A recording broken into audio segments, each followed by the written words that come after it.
રાધે કૃષ્ણ ભાઈઓ, કેમ છે? મજામાં? તો આજ આપણે બીજી વાડી આવ્યા છીએ. તો આજ આપણે અહીંયા કપાસમાં પાળા ચડાવવાના છે, કારણ કે માંડવી હવે પી જવા આવી છે. ખાલી 2 જ કેરા રહ્યા છે. તો કાલ લાઇટ આવે તો સીધું કપામાં પાણી ચાલુ થઈ જાય. તો અત્યારે માંડવીમાં પાણી ચાલુ છે, તમે જુઓ, અને તમે માંડવી પણ જુઓ. તો આપણે આ માંડવી ગિરનાર 4 વાવી છે, 20ની જાળીએ કેરા કરીને વાવી હતી. તો થોડીક 5 વીઘાની આપણે ઓરવેલી હતી, બાકી બધી વાવણીની માંડવી હતી માંડવી. અને માંડવીમાં થોડુંક વરસાદના હિસાબે ખડ થઈ ગયું હતું, તો થોડુંક આપણે દવા પણ ખડની થોડીક છાંટી હતી. એમાં વિડીયો મેં મૂક્યો હતો. રિઝલ્ટ પણ સારું આવ્યું હતું, પણ બહુ પ્રોપર રિઝલ્ટ સાવ પૂરું નહોતું આવ્યું. આપણે થોડોક અંદાજિત ઘણો એટલે 70% જેવું રિઝલ્ટ આવ્યું હતું, 60 થી 70%.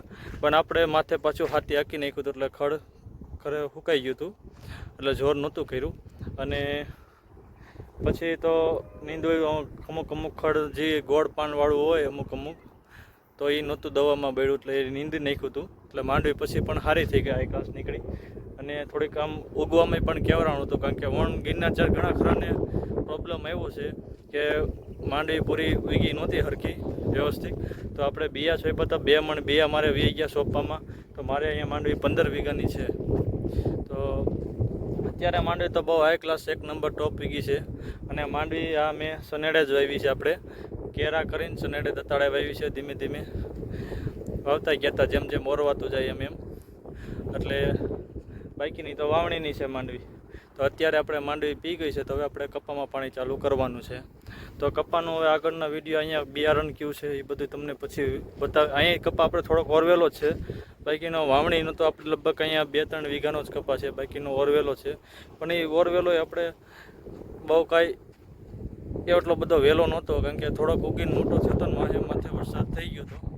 એટલે આપણે જેમ ઓલીવાડીએ જેવો કપા છે ને, તમે જોયો તો એવો જ કપા અહીંયા છે ઓરવેલો.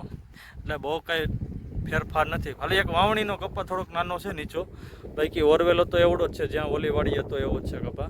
એટલે કપામાં વણ બહુ સારું છે, માંડવીમાં વણ સારું છે. આગળનું તમને બતાવીશું કે આપણે શું સારવાર કરવી છે. માંડવીમાં આપણે ખાતર નાખી દીધું છે, કપામાં ખાતર આપણે વાવી દીધું છે. આમાં દવાનો છંટકાવ 2 વાર માંડવીમાં કરી નાખ્યો છે. એટલે કાંઈ આપણે રોગ તો કાંઈ છે નહીં, પણ બહુ એટલો બધો કંઈક આપણે મોટો ભારે રાઉન્ડ કાંઈ માર્યો નથી. હાવ મીડિયમ હલકા જ રાઉન્ડ માર્યા છે, પણ માંડવી બહુ સારી છે. એ અત્યારે તમને એમ લાગે કે આમ થોડુંક જોતા કે પારવી છે, પણ કારણ કે જોતા પારવી લાગે જરાક, કારણ કે થોડીક વાવવામાં છૂટક ઓછું ગયું હતું બી, કારણ કે પહેલી વાર હાથે વાવ્યું હતું મેં. નકર તો વર્ષ વવરાવું છું, પણ મેં મારી હાથે જાતે વાવ્યું હતું. એટલે થોડુંક આમ બિયારણ થોડુંક વાવવામાં થોડું, પણ બહુ પારવું નથી પડ્યું. એટલે કટોકટી મીડિયમમાં થયું છે.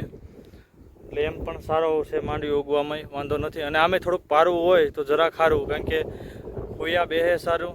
બહુ ઘાટી હોય તો કાંઈ એટલી બધી માંડવી કાંઈ ઉતારો દે નહીં. એટલે મીડિયમ જ હોવાનું હતું, પણ પર જરાક કેવા ફર થયું છે, બહુ વાંધો નથી આવ્યો. એટલે આગળ તમને પછી જણાવીશ કેમ છે માંડવી કેમ નહીં. તો રાધે કૃષ્ણ ભાઈઓ, સપોર્ટ કરજો.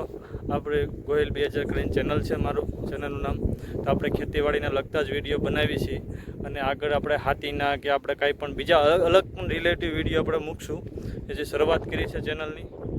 એટલે આપણે આગળ તમે પ્રોપર વિડીયો બીજા આપણે કમાનો કે ક્યાંક ચાહું કે ગમે તેના વસ્તુના આપણે વિડીયો એવું કાંઈક કોન્ટેન્ટ સારા આપણે કાંઈક મુદ્દા ઉપર હશે તો એના આપણે કાંઈક બનાવીશું વિડીયો. પણ કાંઈક એવા વસ્તુ હશે તો બનાવે, કે જેવા તેવા વિડીયો તો કાંઈ બનાવીને તો ખાલી ન મુકાય ને. એટલે થોડોક સપોર્ટ કરતા રહીજો. રાધે કૃષ્ણ ભાઈ.